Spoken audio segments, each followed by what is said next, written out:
You're listening to the Business Matters podcast in association with Physio Matters and part of the Physio Matters network. This is the first episode of our brand new show with myself, Jack Chew, and Rob Beaven, and we're going to be talking from the grassroots, from the shop floor of therapy business, where we want to try and help raise standards in this as we do across the rest of our clinical and policy entities on other podcasts. So we wanted to make sure we filled in a bit of a gap, which we've noticed, whereby instead of it being sort of expert by guru or services that then being peddled, or we even think that there's a bit much Americanized business books that are being parroted over microphones, and instead we want to give you a bit of a warts and all assessment as to lessons we've learned in therapy business. I have a few businesses, one of which is a more standard clinic, an MSK practice in South Manchester, but also have my hand in various different education and media outlets, and also run as a director a non-profit called MSK Reform. My colleague and co-host, Rob Beaven, is a chiropractor by background, but someone that we are always laughing at the fact that neither of us really care about our differences there professionally, because we're MSK therapists at heart. Rob, would you like to just introduce yourself for those that don't know and then get the show going? Yeah, it's good. Well, welcome to the show. My name's Rob. I am a chiropractor, as you said. I run a multidisciplinary clinic down in Cirencester in Gloucestershire. We have a large team of many different therapists, all working together kind of under one brand. I've known Jack through doing various podcasts, and we thought that this would be a really good idea, as I said, to discuss a lot of our difficulties and where we've succeeded, where we failed, and kind of put that out there for the people who may want to get into this space, or the people who are already in this space who kind of, want to listen to things that we've fallen down on. So for today's first show on the back of this difficult year, I know that we have been discussing, kind of reviewing and summing up where we've may have failed, may have gone wrong, and things we've done well. So I think we wanted to have a bit of an overview, and I know that we're going to go into a little bit more detail about kind of these points later in the show. But should we kick it off by talking about, specifics, Jack, that you feel that you may have gone wrong, or things you may have done differently if you had a do-over, kind of either this year or in setting up your practice as a whole? Absolutely. Well, it was an irritatingly long list when it came to make it, but I'll go for the big hitters. The first one was that I made the mistake of thinking that large and somewhat generically credible agencies, be that in, say, marketing, advertising, sales, that they would be appropriately au fait or able to empathize or understand a therapy business, a healthcare business that otherwise might be a bit more niche than the general. And unfortunately, that let me down several times, and I didn't learn from this nearly quickly enough. And unfortunately, that is costly both in pocket and in time and in sort of mindset as well. It really drained me. And one of the big things for me was that, just now on reflection, these are companies that I was looking on and thinking, well, why are they behaving this way when they've got so many Trustpilot reviews and otherwise respected and stuff? And it's because fundamentally they've got a cookie cutter approach. This is what we do for hairdressers. This is what we do for local cafes. And they are businesses that are somewhat translatable across those disciplines. Whereas I'm not saying that therapy businesses are a total unicorn, but generally speaking, there is something, especially with regards to a rehab-centric, progressive, ethical private practice within healthcare that is then in a different spot than selling cakes and haircuts. It's something that it's relevant that they should have known a little bit more about branding and messaging. And I was clumsy enough to think that that was something that we could just delegate to an agency. And unfortunately, people are good at spending other people's money, and I made that mistake and thinking I could park that, even though, admittedly, what a clumsy thing, when fundamentally that's one of my more comfortable skills in sales and marketing compared to most folks. So I can't believe I made that mistake. And if I'm making it, I imagine others would too. Have you ever made those mistakes, or are you just going to laugh at me? Well, I might laugh at you as well, but no, definitely. And I think that very few people haven't made those mistakes. I know I've definitely made those mistakes. And I think when it comes to areas where are so far removed from our areas of expertise, the world of things like SEO and marketing, we don't learn about that. It's not something that we know. And although that you can read a few books and you can brush up your own knowledge, but we definitely did that. I wanted to improve our online presence. So you Google kind of SEO companies, and my naivety thought, oh, well, the best SEO company on Google has to be the best SEO company because they come up number one. So if they can do it for themselves, then obviously they're going to work for us. And I thought it would be a quick thing to do. So I thought it would be a quick win by, giving some people, what elemented to, hundreds of pounds a month. I think upwards of £400-500 a month it was probably costing us, and it was very easy for them to say, oh, it's going to take quite a while for it to work. And I kind of went, oh, that makes sense. And the analogy they used was kind of like it's a plane. You have to use loads of energy to take off, and then you kind of get it to the right altitude, and then if you little bits of energy to kind of keep it ticking over. But I think they said it might take best part of 6 to 8 months to kind of get you to the position where you want to. And I'm thinking, hang on a minute, I'm in a very small area. I'm not in central London, I'm not in Birmingham, I'm not in Manchester. It's not big places. But yeah, we spent a lot with no results, and it's not until looking back, I've spoken to other experts who are a bit more niche in kind of our area. They did, sweet F all, basically, what it comes down to, which is, but, they did something. So, but at the time I didn't know any better. And that's the difficulty, isn't it? Is that we sometimes, and this is one of the things I imagine we'd come to talk about, maybe not on this show, but in the future, is that we kind of know what we want to measure ourselves and our team and our businesses against in terms of KPIs, but we then suddenly are making the mistake of not creating any sensible accountability framework or measurable milestones.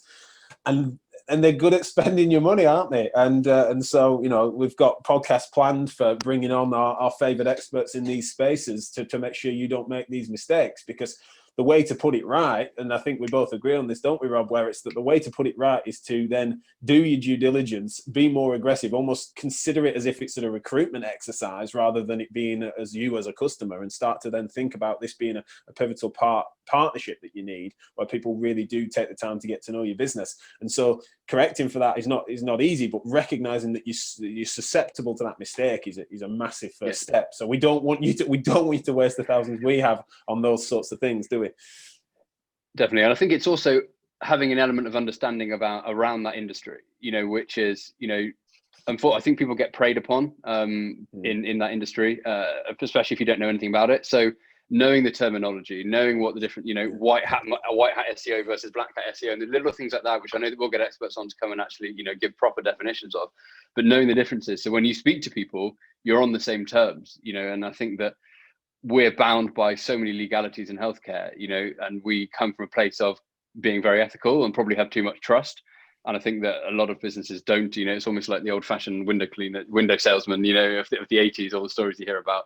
And I think we have to be very careful. Yeah, very careful. Unfortunately, I suppose, and this is an example, and I promise you, this is not me, but I have a friend in a different industry who made a mistake of then paying an agency for SEO.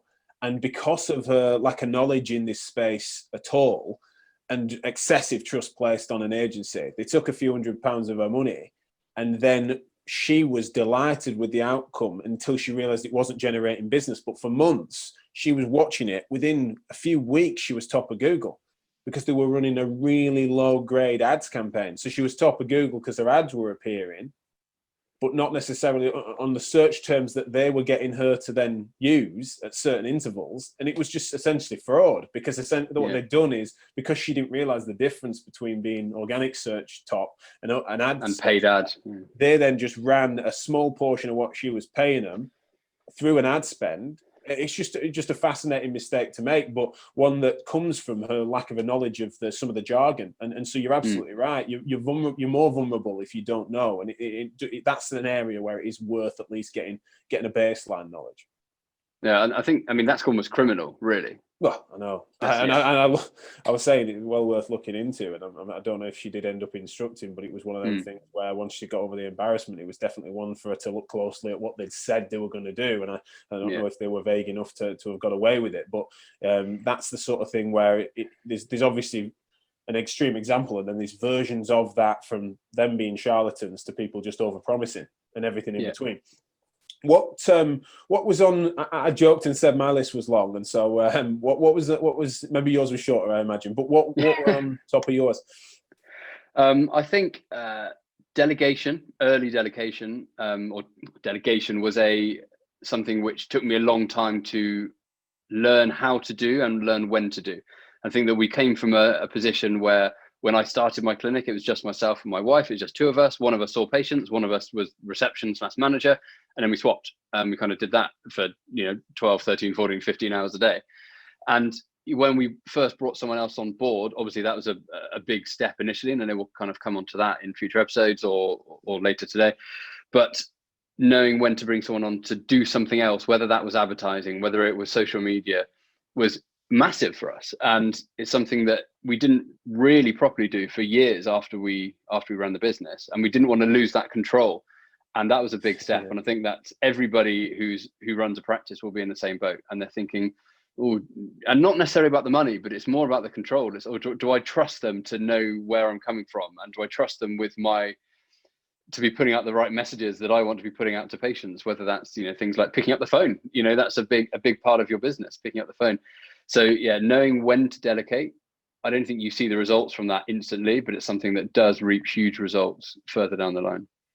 Yeah, absolutely. That's one of the things, isn't it, as well, to know, is to, you've got these direct attributable marketing exercises that bring you patients that are measurable, but then you've also got this sort of general, you're trying to take the water in which everyone swims, your brand awareness and recognition locally. The ethos you have, yeah. Yeah.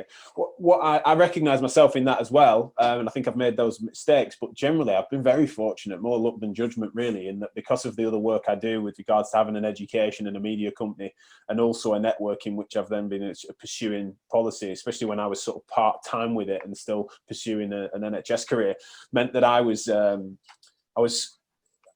it was necessary with the volume we were doing and the amount of accounts that we had, especially with social media, etc., is that I had to delegate that early. It was totally impossible. And so I was quite aware then of what my thresholds were as to what I was comfortable with being delegated, and also then the quality of early work that they produce, which is always going to have a deficit from what you might have done, right? There's this way, especially because you get lost in your own head sometimes, that's how you would have done it. And then that's the way that they do it. Sometimes it surpasses your expectations to do it better than you. But especially early doors, there's a gap there that's usually of you've got a deficit between what you'd have done and what they've done. And then you try to try and school them up as close as you can to what you might do. And I had to get comfortable fairly quickly, especially with Physio Matters stuff, as to what I was having delegated, what that deficit might be. And so getting used to that was definitely helpful for my clinical business, whereby you then, and also the opportunities I had, and I know you've done something similar, but more of an intranet rather than internet style, in that obviously my ethos has been broadcast for so many years. It was quite helpful for people to be on brand quicker than most would be, whereas you've replicated some tactics there to try and get people up to speed and in keeping with and understanding what your style is more internally. So tell folk about that, because that's a useful. Yeah, so we've got a couple of tools that we use kind of internally.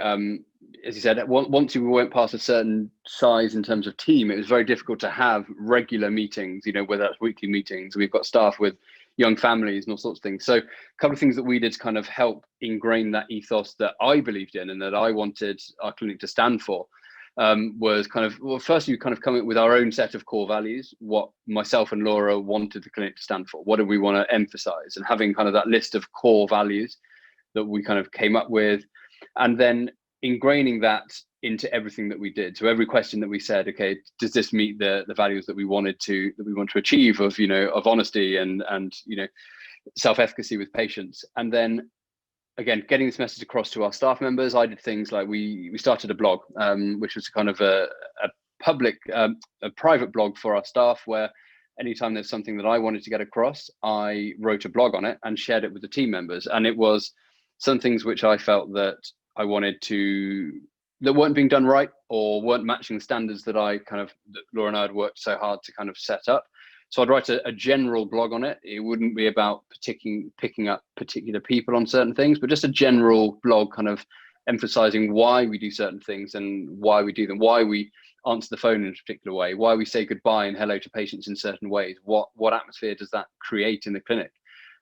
Welcoming people is such a big part of the clinic. Letting patients go into the door in front of you when they go into a consultation room. Little things like that, make the difference.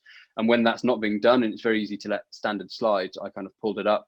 Did you have a similar thing? When you feel that people aren't meeting, expectations, do you pull them up on it? Well, I think it's one of the things that's interesting is that I'm very fortunate, again, more luck than judgment, is to have been able to share, especially the clinical side of the philosophy and the ethic, has been something that's been pretty publicly broadcast. And so it's rare that, especially someone that wants to work anywhere near us, hasn't at least engaged with that material. Not all of it necessarily, we won't test them on it, but that's kind of helpful as a baseline. And then everything sort of goes downstream from there as to why we might do it, and also that the importance of impression, etc. And so, yeah, I think you're absolutely right, and the systems you're describing sound familiar.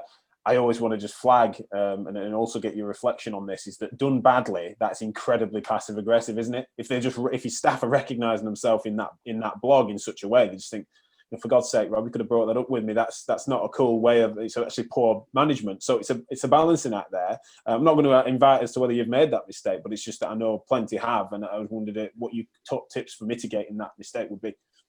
Yeah, definitely, and it's something that I've always been wary of. So I've noticed something. My first instinct is always to bring it up with that staff member as soon as you can, and I think that's the difficulty. When someone says something, say you overhear a phrase in reception that you don't particularly like, is nip it in the bud then and there, as opposed to in a week's down the line saying, oh, do you remember when you said that to Mrs. Smith last week? Oh, what did I say? It doesn't work. You have to bring these things up instantly. And it's as if you've stewed on it. It's as if you've made it more than it is. Like, that's been bothering me all week. It's like, God, it was only a phrase. Whereas, you can put it in its context. And being friendly about it. So, when you said that, why did you phrase it like that? Well, actually, if you did it this way, that has this, and have logical reasons for why you're saying what you're doing it, not just because you don't like it. And I think that comes from that parenting, authoritarian position, which is not the way I wanted to run a clinic. People work, although they technically work for me, they work with me, or I work for them. More importantly, is probably a better way of putting it. I work for my staff, and so coming at it from that perspective. And then I was a lot of my blog posts and Google Drive documents, are all very general points about welcoming people and gaining compliance and that type of things. They very rarely talk about specifics. And if it is a specific point, it's quite far removed from, a specific incident that happened in the clinic. And if it is, then I would have already spoken to them about it beforehand. Yeah, and also it's a smart way of making sure you get your thoughts out in terms of your reflections sometimes, as to, it takes sometimes for moments like that to happen where you then learn as to yourself, why do we do it like that? Why do we do it like that? Or how? Because usually that's an evolution that's occurred in you for a few years. You've come to a conclusion. It's a bit ridiculous if you're not articulating it well. It's a reflection on yourself to then think, well, actually, I've not given them the basis to understand why that's actually quite important. And so they've kind of gone rogue and not realized they're going rogue. So, usually it's just a decent teaching point, isn't it? I've got a point on the delegation front for me was that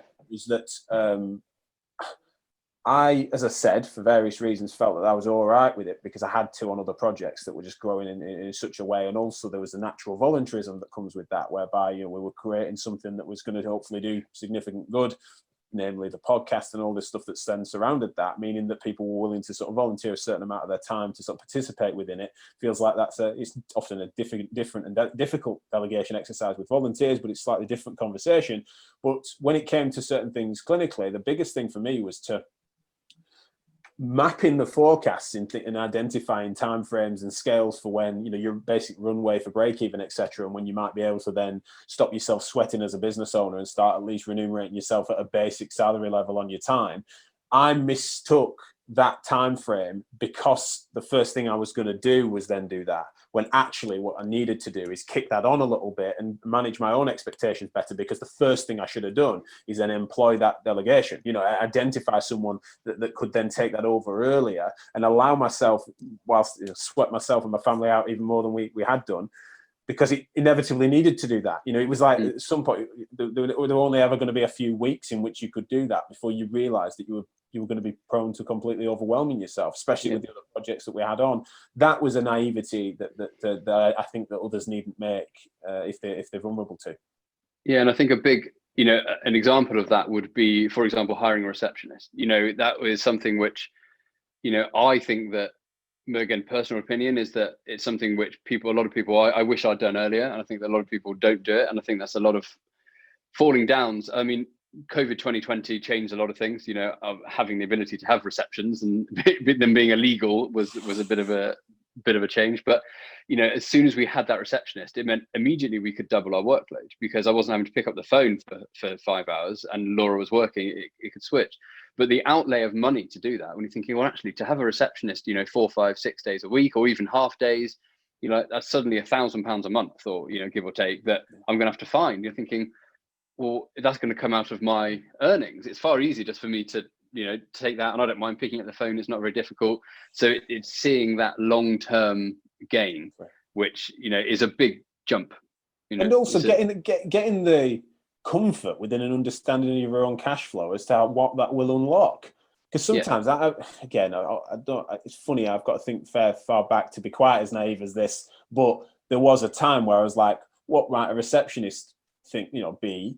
And I'm looking at their prorated salary on an annual basis as if that would feel like an affront. It's like, well, we just can't. There's no way we can afford 20 grand at this point. Maybe soon. Whereas you're not doing that, are you? Who on earth is paying them an annual salary all at once? So that's not the conversation. It's just that those broadly economic, and this is what's interesting. I wonder if professionally that's a relevant difference, whereby you guys are better prepped into going into small business ventures than physios are, because there's a majority of chiros that go and do that, whereas a minority of physios do. And I think that I've heard, not necessarily from you, but I've heard from others that might be something that you might not have ever been that naive as I was then.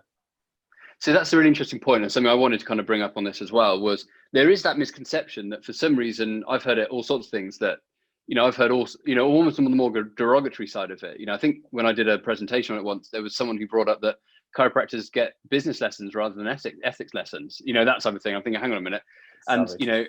And we didn't have anything, but I think we had one lecture from the Advertising Standards Agency on which I think all professions did, but that was it. But no, I think the difference lies where the route from MSK physio, naturally everything funnels towards the NHS, and chiropractors have that expectation of, yes, whilst there are positions in the NHS, that we have that natural expectation to work in an autonomous setting from kind of day one. So you're expected to market yourself and practice yourself, so that's always at the back of your mind. So although it's not taught on, it's thought about probably from day one in practice. When I've hired new chiros, and that's something I've noticed is the difference. Chiros will come to me and they say, okay, brilliant. So how do I get patients? What do I do? And I've come up with this list of talks to go and give to various groups. And I say, brilliant, cool. And they have that probably thought earlier. And I'm being very general here, not at all. And some have been useless, and some have been fantastic. And same for your profession. I'm sure you found exactly the same thing. But they've had that thought probably a bit earlier, which is an interesting difference. It's a good point. It's not as much a formal education as it is the fact that they've been thinking in that direction because of the nature of, if they've been had any sense to, then they would do, because that's the nature of job planning. Where you're going to be in a few years' time, you've got that understanding. Whereas, done on the typical route, you're looking at physios then just earning their stripes and cutting their teeth in the National Health Service, of which they're just an extension of placements in which there's been vast majority of them being then in the NHS. So it makes sense that way. Wondered on other mistakes. I nearly said failures then. We sort of laughed about the fact that it's like, well, clearly neither of us have encountered a totally catastrophic failure. And so instead, mistakes is the better phrase. But what else was on your list, mate? Getting my systems in place was probably another one. Having clinic systems running without you knowing about it, or without you even thinking about it. So, when we started, we just ran a clinic, we picked up the phone, saw a patient, went home. It's pretty much how it went. We didn't document what we were doing. So then when we tried to delegate, and this goes a little bit back to the delegation, we didn't have those systems in place. So when things went wrong or people didn't know what to do, we didn't have anywhere for them to turn. So having those, and the first thing we did was, okay, what do we do on a daily basis? Everything from the cleaning rota. So when I say, that hasn't been done, why is no one swept? What day do we sweep the floor? We didn't have that in place. So little things like that. So we went through a month, we documented every single thing that we did, from, picking up the phone to when we emptied the dishwasher, so we had it all down. And then people could easily go, okay, it's Tuesday. And then that implemented with, tools like Asana, and, I think you use a similar program, which automatically had all that. So on a Tuesday, it pops up and says, polish the front door, on a Tuesday morning at 9:00. So it automatic delegation to other people. Did you find similar with your kind of clinic systems? I mean, one of the things and this is a good point, because it's a mistake that probably a relatively recent one, especially when setting up the clinic, it was relevant. There were significant relevant differences between, so just for a bit of background is probably relevant here, because it's one of the mistakes that's on my list, is the fact that I had a business that was started as a consultancy for second opinion work across amateur sports teams, semi-professional sports teams, and then eventually needed some bricks and mortar and people come to us, rather than it just being sort of me and a few others then network driving. And so therefore there were two things really, is that the clinic was very different to what that business was and what its systems were for obvious reasons, but then also it didn't template well from my other businesses and ventures. And so it was something that its uniqueness I probably underestimated. And one of the things that I then did is I'll cross that bridge when I come to it, and didn't really set the systems up because I was complacent in thinking, well, me network of consultants seeing second opinion work in amateur clubs, etc., needs these systems and this baseline governance. Similarly, I've got SOPs coming out of his ears for Physio Matters and events coverage and things like that. It's actually going to be more straightforward in here. And in some ways it was, but that didn't mean it didn't need systems. It didn't need SOPs. It's just something that I probably was a bit slow on. And so, yes, absolutely top advice for you to get on top of ASAP, and to not cross that bridge when you come to it, right? If there's a bridge coming and you get there and it's either not there or it's not in the shape and size and you haven't got the skill set to cross it, you don't want to find that out when you get there. That is a shame, because that's when you're busy, inevitably. And one thing we did as well was basically imagining worst case scenarios, and it's almost like a stoic technique, was imagining what if this happened tomorrow, what would we do, and then acting on that now. And that can be everything from competitor management to there's a flood or receptionist not turning up or whatever it is. Okay, what happens if this happens, and then having a protocol in place, that standard operating procedure or protocol that so we foresee that.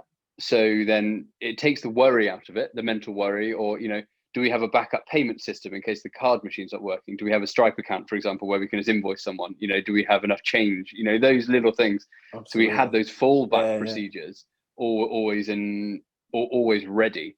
And we still do, obviously, to this day. So, that something does go A over T, we've got it. What else was on your list? No, sorry. No, it's just on that. It's like amusing, because I'm thinking, for you listeners, me and Rob sit here as fans of Marcus Aurelius and Stoic philosophy. And if you're someone that don't want to nerd in that direction, that's fine. And if you're someone that really is even irritated by the concept of a thought experiment, or to put yourself through that by thinking about these, it feels sometimes for some people too pessimistic to problem solve like that, then find someone that can. It might not be your disposition, but you need to get someone to truly, at least by thought, stress test it, because otherwise they just come down the line, and trust me, that's a harder thing to deal with. So we totally accept that we're biased in being fans in that direction, and clearly being of dispositions that do think in that direction. But I don't think there's an easy way to replicate that. If you're a blue sky thinker that really gets frustrated by it feeling too pessimistic to problematize your business that way, find someone that can. Be a friend, family member, one of your colleagues, even be one of those people that kind of irritates you, that they're a bit of a naysayer. This is exactly where they come to the fore. They need to be the ones that sort of poke away at your systems, and definitely that's one of the ways you can make it more robust. And you learn from the negativity. So negativity is probably wrong, but you learn from that. And we've probably learned more from bad experience with patients than good experience with patients. When little things like, if someone complains about something, you act on that, whether that's, a dirty bathroom, or whether it's they're not, I can't think of any examples off the top of my head, the gowns aren't right, or the towels are too rough, whatever it might be. You learn from that, and these are things which you then change. When someone comes down and loves everything, you don't really learn anything from that. No, absolutely. And I think that's where, you've got to try and get that balance, I guess. I suppose I'm not going to mean to disagree with you, but equally you want to allow yourself that win. If someone's giving you 5 stars across the board and you want to try and replicate that, then allow yourself the brief moment to pat yourself on the back. But right. Similarly, just in case anyone heard Rob suggest then that you can't allow yourself those wins, but similarly, there are more lessons that emerge from criticism, and you need to make sure that you've developed an appropriately thick skin. That then helps you to not be so impervious that your skin's so thick that it completely doesn't penetrate, and therefore you don't act on it, but similarly that it doesn't wound you and crush you when you've actually had, it's the one person out of 10 that day that's even suggested anything as progress points. So, you've got to get that balance right, really, in terms of being reflective and adaptive without it necessarily sort of keeping you awake at night. And that's something which is probably another mistake, which I did wrong, which was taking everything personally. And something we did early on was having feedback scores. So every new patient and on a set amount of times they visited the clinic, they have what we call an NPS score, a net promoter score, and it's a gradient of 1 to 10. Just, how likely are you to recommend your family or friends to the clinic? And, we're very fortunate that we have a very high score in this. We average about 9.6 or something like that across the clinic, which is unbelievable. We're very lucky. We work hard to keep that. But occasionally when we've had a lower score, and I always took it to heart, and I'm thinking, oh God, what have I done wrong? Or, do I want to bring this up with the staff member in question? And sometimes it's completely innocuous points. So people might say 3 out of 10, I'm not quite better yet after the first session, that type of thing, thinking, that's kind of a bit ridiculous. But some of the points, actually, if you take them to heart, it only, you sleep badly. Whereas actually, if you use them as improvement points and leverage to grow, then you can see it as a positive. Yeah, and again, just protect yourself from that. If you notice that that's something that you're bad for anyway, if you're someone that does neg on yourself, you might be sort of someone that does overindulge those things, and it struggles to be something that bounces off you and doesn't affect you, then you need to make sure that, especially if you're going to weigh in on therapy business stuff, especially in these times, you need to make sure that we're not saying to try and put you off it, but just make sure that you sort of set up systems and have the right people around you that can make sure that doesn't drag you down, because otherwise it'd be a real shame. And the reason we're passionate about this enough to be doing this podcast is in part because if you're someone that's got a lot to offer the health of this nation, then please, we do not want you burning out. We don't want you negging yourself out. We don't want you pouring over bad reviews when realistically that's the one of the week. We want you to be delivering quality healthcare, and so please do learn from that mistake, because it's something that we definitely are all guilty of making. And if you're someone that can allow that to wind you too much, then that's definitely something I imagine we'll reflect on in future episodes. Is there's a few different routes to that problem, isn't there? There's a few different ways in which you can allow that to stay with you, and potentially that made pathological is sort of a burnout situation. And there's a few different ways in which you can do it, taking on too much, under delegating. A lot of the things that we've just talked about, imagine when they all happen at once, and those failures might happen at a moment in time together. That's obviously a recipe for failure across the board, and catastrophic failure, which is why we said the mistakes rather than failures, because it's usually a cluster of mistakes that could really cause that failure. Is there anything else you want to add, mate? I think we've been fairly thorough there, at least giving people a taster. Yeah, I think that's given us a lot to kind of divulge and move into in the future as well. I think that was all things on my list. I'm sure there's a few little pedantic things that kind of mistakes. I don't know about you. Well, as I embarrassingly said, it's something we'd be here all day if we went through my entire failure list. I think one thing that's worth saying as well is every single one of these things in the list, we're looking forward to unpacking both those, the detail and the analysis, because the devil in the detail is relevant there. Like it's also the solutions that we've come to, and even sometimes the way in which we tend to want to reflect on this is that there's a few different ways out of that, a few different ways to skin that cat. So we're not going to be here to tell you this is the way to do it. In fact, we're both we laughed about the fact that we're both uncomfortable, as if to come across as if we've got some sort of perfect and thriving business, especially in this climate. I've got that as an admission, and one of the failures I've had, one of the mistakes I've made this year is because of the circumstances and the pressure that's come with this year, is that I then ended up drawn too thin across my projects and enterprises. I had a balanced plan for this year, especially with young children,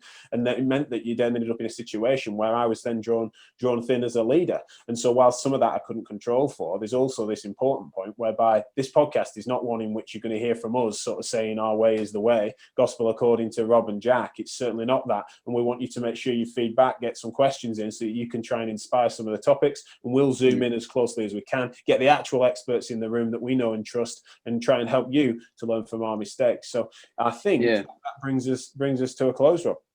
Yeah, I think it does. And I think also for people listening as well, it's also if you disagree, because as you said, it's not our way or the highway. These are just our kind of thought experiments, things we've done, tried, tested, learned from. People have been and done exactly the same things, and people might have found that our way didn't work for a particular reason. So if people are disagreeing with something that we've done, we want to hear as well. It's exactly the same feedback.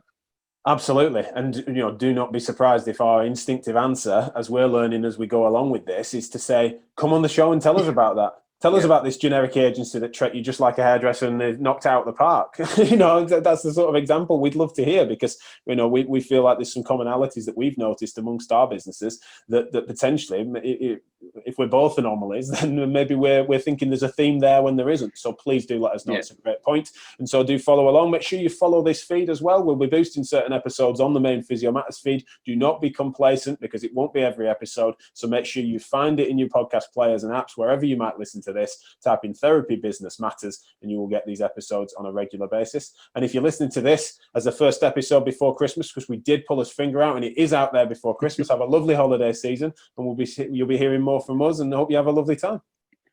Fantastic. Thanks ever so much for listening.